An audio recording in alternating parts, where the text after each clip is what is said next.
মাননীয় দর্শক, শান্তিবার্তা চ্যানেলে আপনাদেরকে স্বাগত। আজকে আমার সঙ্গে আছেন প্রহ্লাদ দাস। তিনি বলেছেন যে এই যে মোবাইলের জন্ম কোথা থেকে হয়েছে এবং এই যে টিভি আপনারা ঘরে বসে দেখতে পারেন, সেই টিভির জন্ম কোথা থেকে হয়েছে, বিষয়টা কিন্তু অত্যন্ত গম্ভীর দর্শক। তিনি আরো বলেছেন আজকের ছেলেমেয়েরা যে এই সমাজে এতটা খারাপ হয়ে যাচ্ছে কিসের কারণে, তার মূল কারণটা কি। আমরা কি সত্যি ছেলে মেয়েদের হাতে মোবাইল দিয়ে আজকে আমাদের ছেলে মেয়েকে খারাপ করতেছি? সত্যি কি আমরা এই মোবাইলটাকে আমরা আজকে তাচ্ছিল্য ভাবে ব্যবহার করছি? সত্যি কি আজকের যুগে মোবাইল ব্যবহার করা উচিত? এই আধুনিক যুগে, যন্ত্রপাতির যুগে মানুষ যত প্রযুক্তির পথে এগোচ্ছে তত কিন্তু সমাজটা ডুবে যাচ্ছে। সমাজ কি হচ্ছে, সমাজে শৃঙ্খলা ডিসিপ্লিন গুলো সব ভেস্তে যাচ্ছে এবং মানুষ ধর্ম থেকে বিচ্যুত হয়ে আজ অধার্মিকে পরিণত হচ্ছে। চলুন তাহলে ভিডিওটা শেষ পর্যন্ত দেখা যাক। নাম কি বল বল। আমি সেই মাস্টার নয় যে তোরা পড়া করবি ঢিল ঢিল করে হাসবি আর আমি এমনি পাস করে চলে যাব নাকি। হ্যাঁ, অল্প বিদ্যায় ভয়ঙ্করী হয়ে গেছে তোমরা সকলে। কৃষ্ণ নামের বাসরে বসছে, হাতে তার ফোন। ফোনের ভালো নাম কি বলো? এই ফোনের ভালো নাম কি? যে ফোনটা তোমরা ব্যবহার করছো, ফোনের ভালো নাম কি বলো? আরে বলবে তো, ভালো খারাপ একটা বলো না। আমি কতবার তোমাদের সাবধান করেছি, তোমরা কিন্তু এই বাসরে এত সাবধান আমি কোনোদিন দিয়ে করিনি। আপনারা ইউটিউব দেখে নিবেন। হ্যাঁ, ফোন ব্যবহার করবি। এর 5 নাম্বার জানিস কি রে? 5 নাম্বার জানিস? হরি বল জানি। শুধু খেতে জানি আর নোংরা নোংরা লোককে ফোন করতে জানি, আর নোংরা নোংরা ছবি মোবাইলে ভর্তি করতে জানি। যা বলবো গাঁট ফাটানো কথা বলবো, ভালো লাগে ডাকবেন, না না ডাকবেন। আমি এসেছি যখন শাসন করতে যাব, আমার কাজ এটাই। মোবাইলে যদি কাউকে ফোন করতে হয় নাম্বারটা লিখে রাখ, পাসকোড নাম্বারটা। যদি দুদিনে বাঁচবি 16 32 64 12 ফোন করবি, যদি রক্ষা পাবি। হ্যাঁ, ফোনের ভালো নাম জানো? ফোনের ভালো নাম হচ্ছে দূরভাষ কেন্দ্র। দূরের ভাষা কাছের কেন্দ্রে শোনা যায় বলে তাই তার নাম দূরভাষ কেন্দ্র। এই ফোনের জন্ম কোথায় হয়েছিল জানো? এই ফোনের জন্ম হয়েছিল কুরুক্ষেত্রের মাঠে। এই ফোনের বাবার নাম হচ্ছে গবলমুনি। এই গবলমুনির পুত্র সঞ্জয় অন্ধ ধৃতরাষ্ট্রের কাছে বসেছিলেন। তার চোখ বেঁধে দেওয়া হয়েছিল, অজ্ঞানের চোখ বলে, কেননা তুমি এখানে থেকে চোখ বন্ধ করে কুরুক্ষেত্রের যুদ্ধ দেখতে পাবে, আর সেই যুদ্ধ অন্ধ ধৃতরাষ্ট্রকে বলতে পারবে। ওইখান থেকে টিভির জন্ম হলো, যাকে বলা হয় দূরভাষ কেন্দ্র নয়, দূরদর্শন। এই কোথায় মিটিং হচ্ছে, কোথায় যুদ্ধ হচ্ছে, বাংলাদেশের যুদ্ধ বাংলায় দেখা যাচ্ছে। দূরদর্শন, দূরের জিনিস কাছে দর্শন করা যায়, এর নাম দূরদর্শন। আর দূরভাষ কেন্দ্র, টেলিফোনকে দূরভাষ কেন্দ্র বলা হয়। এখন তবু টিভির তার আছে, আর 2 বছর পরে টিভির তার লাগবে না, এমনিতে চলবে। বলে তার না চলে কি? তার আছে, কিন্তু সেই চোখ আমাদের নেই বলে তার দেখা যায় না।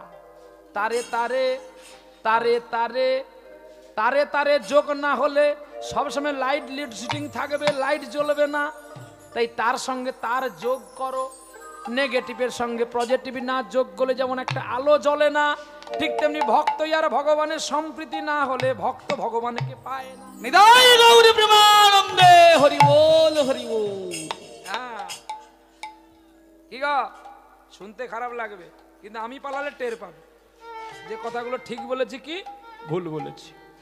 এটা একটা স্কুল, এটা একটা স্কুল। আর স্কুলে কিন্তু গুরুদেবের কথা, মাস্টারমশাইয়ের কথা, স্যারের কথা শুনতে হয়। স্যার কোনোদিন আপনাদের খারাপ কথা বলবে না। বলে কেন? না, আমি খারাপ কথা বলার জন্য তো শিক্ষা করে আসিনি, আমি তোমাদের ভালো কথা বলবো, যেটা তোমরা জানো না সেটা শিক্ষা করে নিয়ে যাবে। এতে কেউ রাগ করতেও পারে।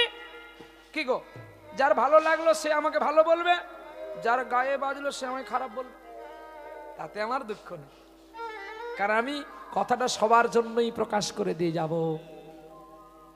ওরা হয়তো তার যুক্তি যাটা করে অনেক লোককে নিয়ে আমার গাড়িটা ঘিরবে, যে তুমি আমাকে এই কথা বললে কেন আসরে। কি গো বাবা, তুমি ঘিরতে পারো, আমি সত্যের প্রতীক, আমার মৃত্যু হতে পারে তাও ভালো, কিন্তু আমি অধর্মের কাছে মাথা নোয়াতে নারাজ। আজকে ছেলে মেয়ে মোবাইলের জন্য পাগল কার জন্য জানো? ডেফিনেশন জানতে হবে। আজকে ওয়াই মানে আমাদের মা বাবার জন্য আজকে ছেলে মেয়ে নোংরা হয়ে যাচ্ছে। ক্লাস 5-এ পড়ে, তার হাতে মোবাইল, হ্যাঁ, তার হাতে মোবাইল। ছেলে মেয়ে বাবা মার কাছে সিগারেট খায়। আজ পর্যন্ত আমি বাবা মার কাছে চা খেতে ভয় পাই। ভাবতে পারেন, আমি এতটাই আমার মা বাবাকে শ্রদ্ধা করি, বিশেষ করে আমার বাবাকে। আপনারা জিজ্ঞাসা করে নিতে পারেন এদেরকে, আমি বাবার কাছে কখনো এইরূপ দাঁড়িয়ে কথা বলি না, এইরূপে কথা বলি। বাবা মালিক, আমি চাকর। চাকরের কিভাবে আচরণ করা উচিত সেটা আমার কাছ থেকে জগতে শিখবে। কখনো বাবা মার কাছে উঁচু গলায় কথা বলতে নেই, নম্র হয়ে থাকতে হয়। যদি বৃন্দাবনে গেছেন দেখবেন যত বড় বড় বৃক্ষ তার মাথাটা কিন্তু নোয়ানো আছে। কেন? ওনার শেষা শাসক দল, সেটা শাসক কাহিনী। আমরা আমাদের ইউনিট ঠিক নেই বলে আজকে সকল মানুষ আমাদের ঘৃণা করে। আজকে বাংলাদেশের মুসলমান ও হিন্দুকে পিটিয়ে মারছে কেন? তাদের ইউনিট আছে, আমাদের ইউনিট নাই। তাদের সংখ্যা এক আছে, আমাদের নাই। আমি কালী বলছি, তুমি মার খেলে তো আমার কি?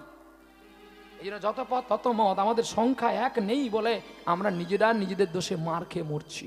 এর জন্য দায়ী অপর কেউ নয়। আমরা অপরকে বলি তুমি গোমাংস খাও, তোমার লজ্জা করে না? বুড়ো কালে তুমি গরুটাকে মুসলমানকে বিক্রি করে দাও। এটা আমার জানা দরকার। আগে আমাকে নিজেকে আয়নায় দেখতে হবে আমি সঠিক আছি কিনা।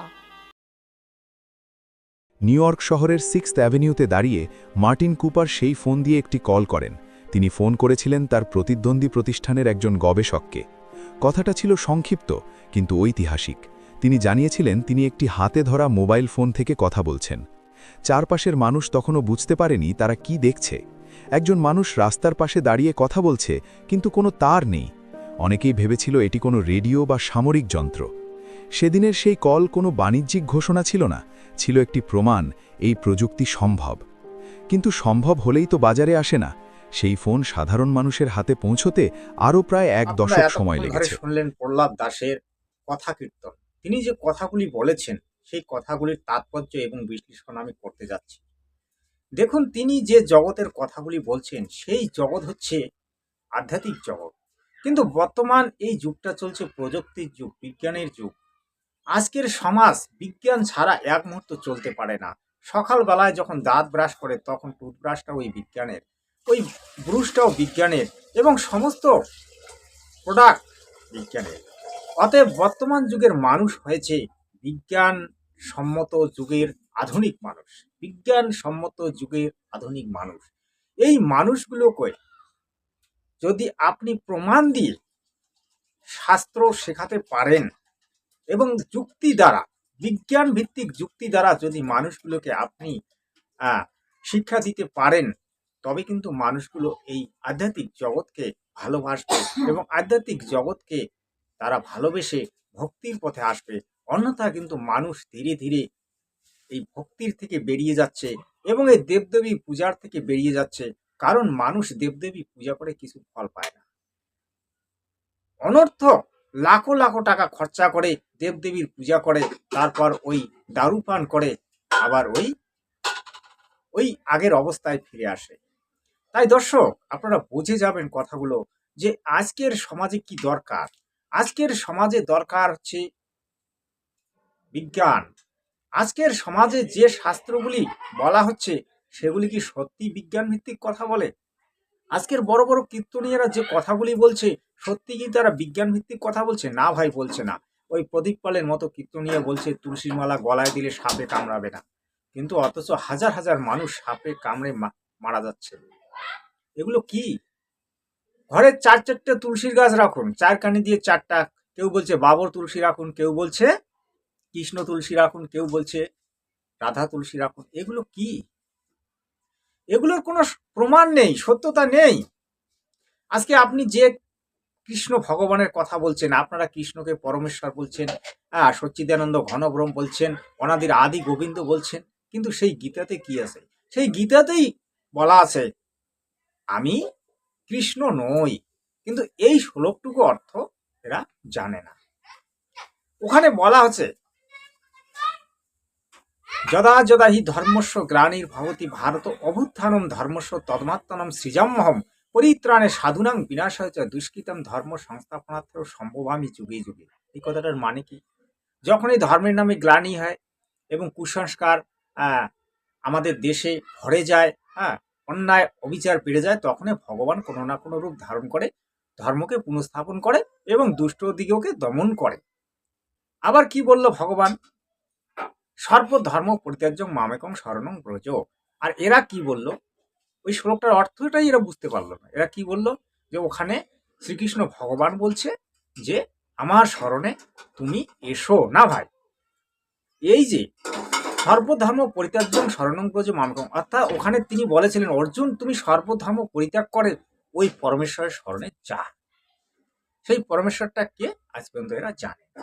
ওই চাই প্রহ্লাদ দাস হোক, ওই প্রদীপ পাল দাস হোক, ওই দীনকৃষ্ণ ঠাকুর দাস হোক, গৌরাঙ্গ সুন্দর চক্রবর্তী হোক, শম্পা গোস্বামী হোক, যেই হোক না কেন, কেউ কিন্তু জানে না। ওই কৃষ্ণ পর্যন্ত, ব্রহ্মা বিষ্ণু মহেশ্বর পর্যন্ত এদের ভক্তি নেই। তো এরা কি করে সমাজের কল্যাণ করবে ভাই? এরা না তো চার বেদকে দেখেছে, না চার বেদকে এরা পড়েছে, আরো তো উপরে আর একটা বেদ আছে সপ্তম বেদ। এদেরকে যদি বলা হয় ভাই শাস্ত্র কয়টা, এরা শ্রীমদ ভাগবতকে বলবে শাস্ত্র, 18 পুরাণকে বলবে শাস্ত্র। এগুলো শাস্ত্র?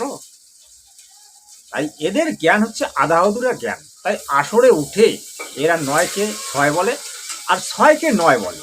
এদের হচ্ছে আসর জমানো নিয়ে কথা, মানুষকে ভ্রমে ফেলে দেওয়া নিয়ে কথা, মানুষকে এন্টারটেনমেন্ট করা নিয়ে কথা।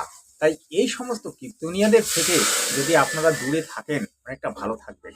আর ইনি যে বললেন যে এই যে সঞ্জয়ের থেকে দূরভাষ কেন্দ্রের আবিষ্কার হয়েছে এবং মোবাইলের আবিষ্কার হয়েছে, এগুলো ভুয়ো। সঞ্জয়কে সেই দিব্য দৃষ্টি দিয়েছিল কে? ব্যাসদেব। দিব্য দৃষ্টি আলাদা, আর এই যে প্রযুক্তি, এই যে বিজ্ঞান, এটা আলাদা। ওইটা আর এটা এক হতে পারে না ভাই, এগুলো ভুয়ো। তাই এই সমস্ত কথাগুলির অর্থ বর্তমান যুগে ছেলেরা আর মেনে নিতে চায় না। এগুলো ভুয়ো কথা, কাল্পনিক জগতের কথাকে মেনে নিতে চায় না। এটা একবিংশ শতাব্দীর যুগ, এটা শিক্ষিত সমাজের যুগ এবং মডার্ন যুগ। এই মডার্ন যুগে আপনাকে বিজ্ঞান ভিত্তিক কথা বলতে হবে এবং প্রমাণ দেখাতে হবে। যেমন দীনকৃষ্ণ ঠাকুর মাঝে মাঝে টুকিটাকি প্রমাণ দেখায়। তাই আমি বলবো দর্শক, এই সমস্ত কীর্তনীয়রা যখন কীর্তন করতে আসে, তাদের কাছে আপনারা প্রমাণ চাইবেন যে আপনি যে কথাটা বললেন তার প্রমাণ দেখান। প্রমাণ ছাড়া এদের কথা সম্পূর্ণভাবে অসম্পূর্ণ। প্রমাণ ছাড়া এদের কথা সম্পূর্ণভাবে অসম্পূর্ণ, এটা আপনি 100% জেনে রাখবেন। তাই দর্শক, আপনাদের প্রতি এতটুকু অনুরোধ, সর্বদা শান্তিবার্তা চ্যানেলটিকে ফলো করবেন, সত্যটা জানতে পারবেন। আজকের জন্য এতটুকুই। আগামী ভিডিও দেখার জন্য অবশ্যই আগ্রহী থাকবেন। জয় হিন্দ, বন্দে মাতরম।